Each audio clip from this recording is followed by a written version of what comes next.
뉴스파이팅 배승입니다. 이슈 인터뷰 이어갑니다. 조국 혁신당이 탄핵 열차를 출발시키겠다. 그러면서 오늘 광화문 광장에서 탄핵 소추안을 공개할 예정이라고 하는데요. 이와 관련해서 황운하 조국 혁신당 원내대표 연결해 자세히 이야기 들어보겠습니다. 나오셨습니까? 네, 안녕하세요. 황운하 의원입니다. 네. 오늘 광화문에서요. 15가지 탄핵 사유가 포함된 탄핵 소추안을 공개하신다고 하는데요. 가장 핵심적인 탄핵 사유 들어볼까요? 한 15개 정도로 정리를 했는데요. 네. 네. 크게 카테고리를 나누면은 한 7개 정도로 나눌 수 있을 것 같습니다. 7개요. 예. 그러니까 대통령이 헌법상의 공익 실현 의무를 저버렸다.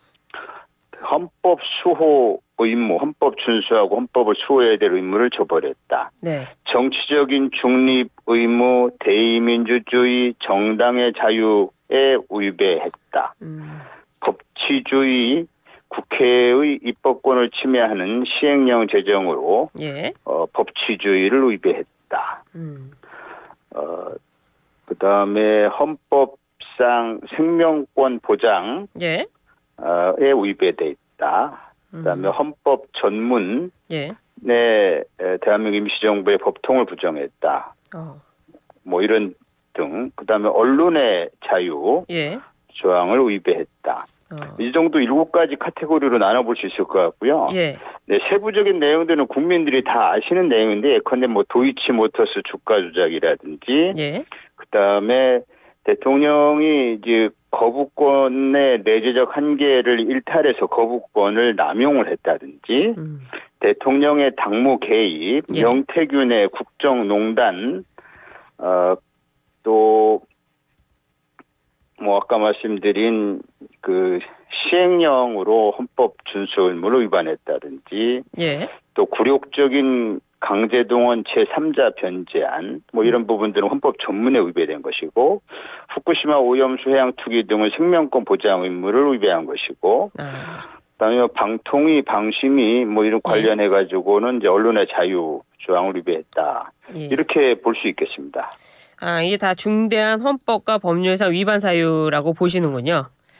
네, 매우 하나하나가 매우 중대한 헌법 위반 사유이고요. 아시겠지만 대통령 탄핵 사유는 단순히 헌법 법률에 위반했다는 데 그쳐서는 안 되고 대통령을 파면할 만큼 좀 중대성을 가져야 되죠. 그렇죠. 그런데 하나하나가 매우 중대해서 그래서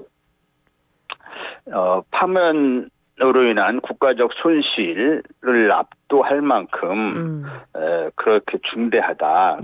이 대통령 파면을 통해서 얻을 수 있는 헌법 수호의 이익, 이것이 대통령 파면으로 인한 국가적 손실을 압도할 정도로 법 위반도 중대하고 국민들이 맡긴 국민들의 국민 신임, 국민들이 주권을 위임한 그런 국민 신임의 배반 정도가 매우 커서 임기 중에 부득이 국민의 신임을 다시 회수할 수밖에 없다. 이 정도로 심각하고 되돌리기 어려운 사유다. 이렇게 보고 있죠. 하지만 이 탄핵 소추안은요. 국회 제적의원 절반 이상이 발의를 해야 되는데 지금 조국 혁신당은 12석 아닙니까? 그렇죠. 탄핵안 단독 발의는 안 될 것 같은데요. 당연히 안 되죠. 150명 있어야 발의되는 것이고요. 민주당과 공조합니까? 당연하죠. 민주당과 함께 하지 않으면 탄핵 발의는 150명이고 또 발의만 해가지고는 무슨 의미가 있습니까? 그렇죠. 결국 국회 통과를 해야 하는데 국회 통과는 200명의 국회의원이 필요하기 때문에 지금 민주당이 선뜻 그 탄핵에 동참하기를 좀 꺼려하는 그 이유 중에는 200명의 이제 가결표를 확보할 수 있는가?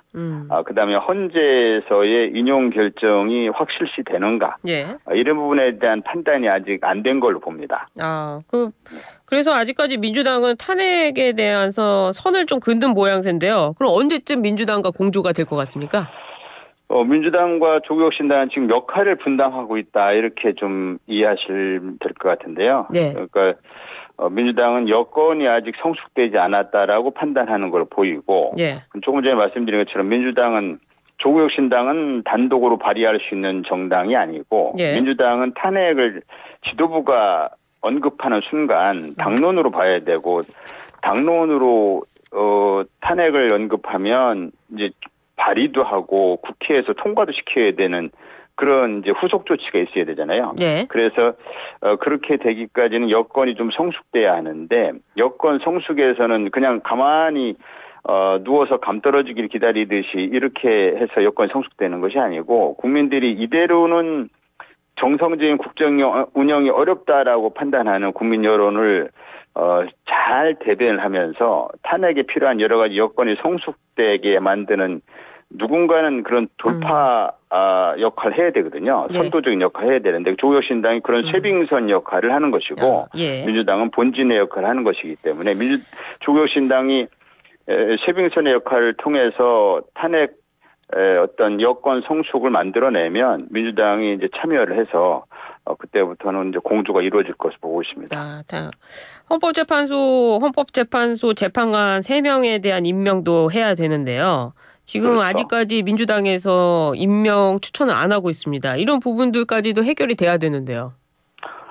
헌법재판소 재판관 추천은 당연히 할 걸로 보고 있고요. 예. 이제 현재 9명 중에 3명이 비어 있지 않습니까? 예. 네,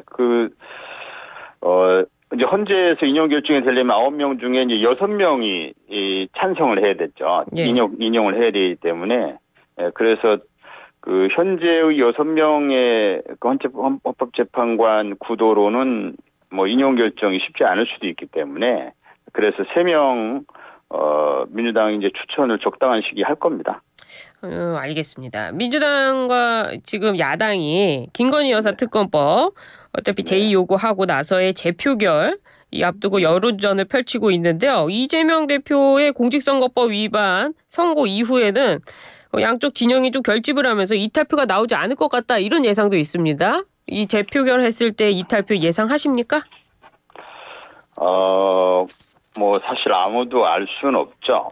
그러나 이재명 대표의 재판은 재판이고 네. 이재명 대표 1심 재판에서 실형 집행유예가 나왔다고 해서 뭐 김건희 여사의 뭐 명품백 문제라든지 이 명태균 게이트에서의 국정농단이나 이런 부분들이 가벼워지거나 사라지는 건 아니지 않습니까? 그게 전혀 별개의 문제죠. 네. 재판은 재판이고 특검은 특검이기 때문에 국민의힘 의원들도 김건희 여사 건을 털고 가지 않고서는 정상적인 국정 운영 아무리 국정 1신을 하고 쇄신을 하고 뭐 사실 쇄신 예. 1신도 전혀 없지만 그렇게 한다 하더라도 김건희 여사 건이 해결되지 않는 이상은 정상적인 국정 운영이 안 된다는 걸 국민의힘 의원들도 잘 알 거거든요. 예. 그래서 이거를 털고 가야 한다. 그렇지 않고서는 대한민국의 미래를 위해서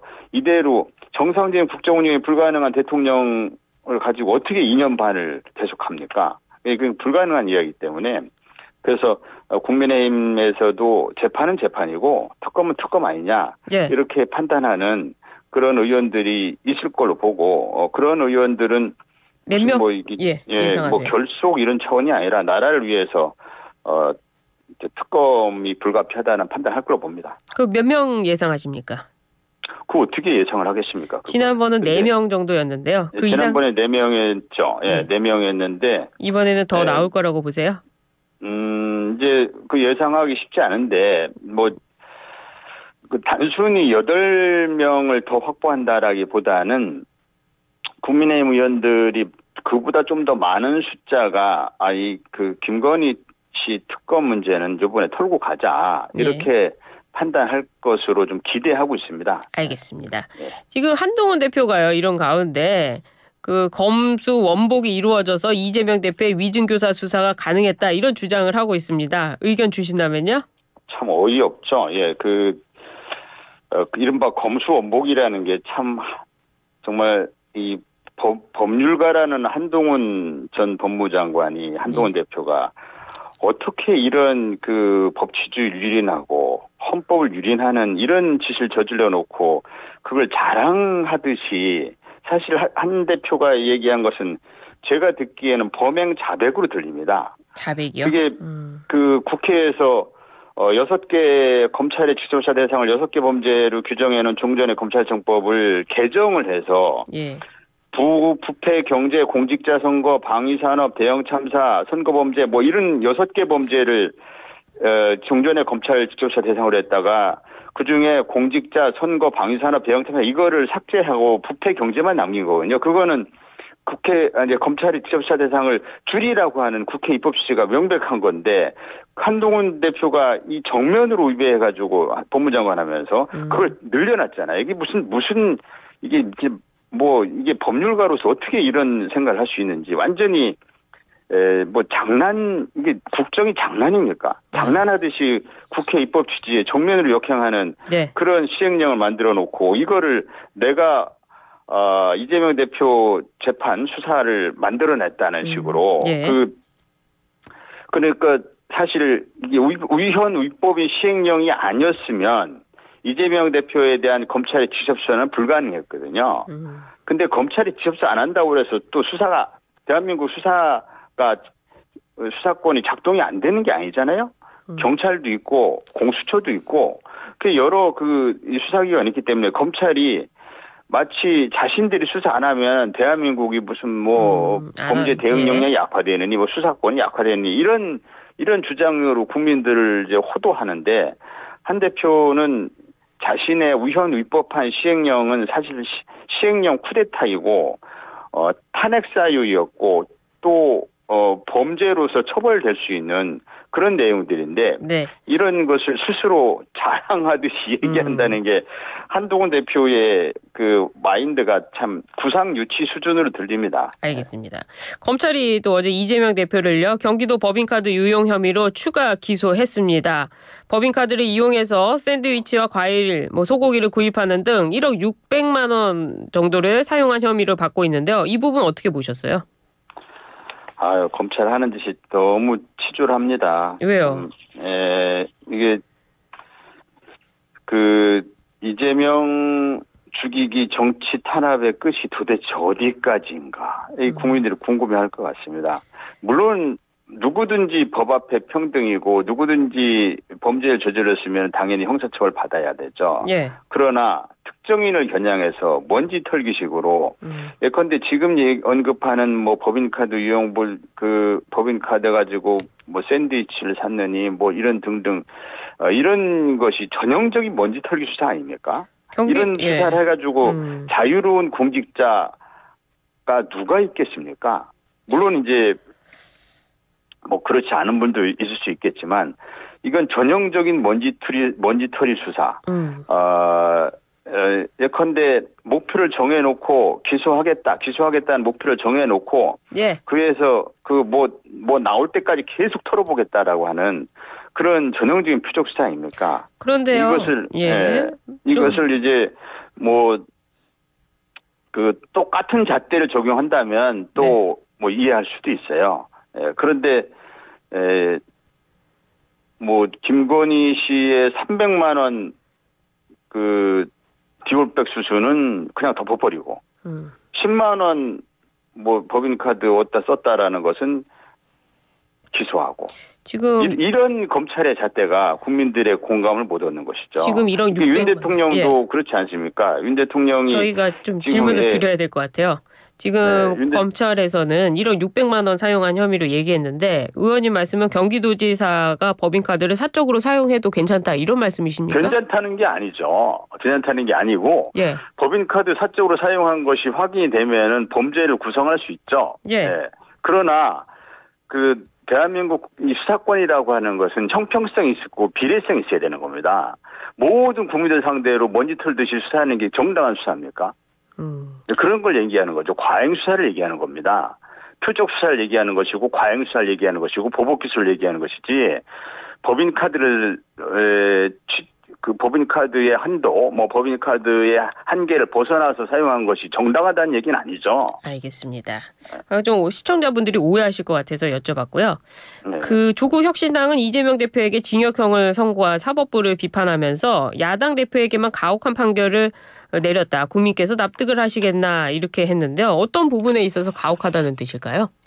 그 사법부를 비판한다기보다는 이게 정치의 영역에서 가려져야 될 정치인의 발언은 이 정치 영역에서 해결해야 되지, 이것을 사법부가 판단하고 개입할 경우에 이 표현의 자유를 결국 위축시키고 이것은 결국 민주주의 위축의 결과를 초래하게 된다. 또 법원의 판결이 이것이 확정 판결될 경우 출마 자격이 제한될 수도 있는데, 이 국민의 투표를 통해서, 선거를 통해서 공직자를 선출하는 것이 민주주의의 본질이고 민주주의의 꽃이 선거제도인데, 이렇게 그 정치인의 발언을 가지고 이 정치의 영역에 해결해야 될 문제를 가지고 이것을 출마 자격까지 제한되는 이런 판결을 하는 것은 이게 사법 과잉 아니냐라는 그런 학자들이나 법률가들의 의견입니다. 사법 과잉. 예, 그런 부분을 말씀드린 것이고, 구체적인 사법부의 판결에 대해서는 대한민국 국민 누구나 다 존중해야 됩니다. 그 1심이든 2심이든 관계없이 사법 판결은 존중해야죠. 아, 그래요. 이재명 대표 오늘 25일 위증교사 사건 1심 선고를 앞두고 있는데요. 오히려 선고법보다 중한형이 내려질 가능성이 크다는 법조계 예측도 있습니다. 어떻게 예상하십니까? 법조계 분들이야 이런저런 얘기를 할 수 있겠지만, 어느 누구도 재판부에 대해서 그 압력이나 또는 어떤 개입으로 비춰지는 발언은 삼가해야 된다고 봅니다. 그래서 누구도 중한형이 어쩌고 또는 그보다 가벼운 형이 어쩌고 이런 얘기는 안 하는 게 좋고요. 그래서 저도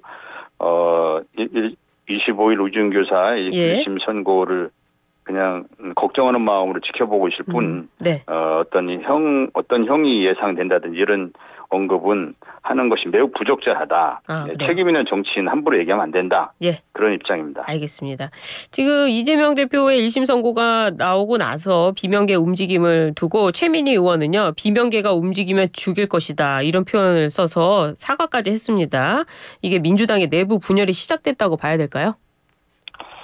민주당 내부 사정에 대해서 저는 현재 제가 이전에 민주당 의원이었지만 지금 민주당 의원이 아니기 때문에 내부 사정을 정확히 알기도 어렵고 말씀드리는 게 좀 적절치는 않아 보입니다. 다만 민주당이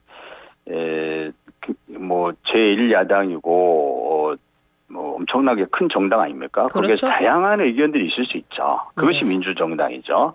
그다음에 1심 선고 이후에 민주당에 대한 국민들의 지지율은 큰 변동이 없습니다. 그래서 변동이 없거나 심지어 소폭 상승한 결과도 있는데, 그래서 민주 세력, 진보 세력이 분열되기보다는 지지층이 오히려 결집되는 효과가 있는 거 아닌가. 그래서 이재명 대표의 리더십은 현재 흔들림이 없다. 앞으로도 흔들리지 않을 것이다. 라는 그렇게 보고 있습니다. 그래요.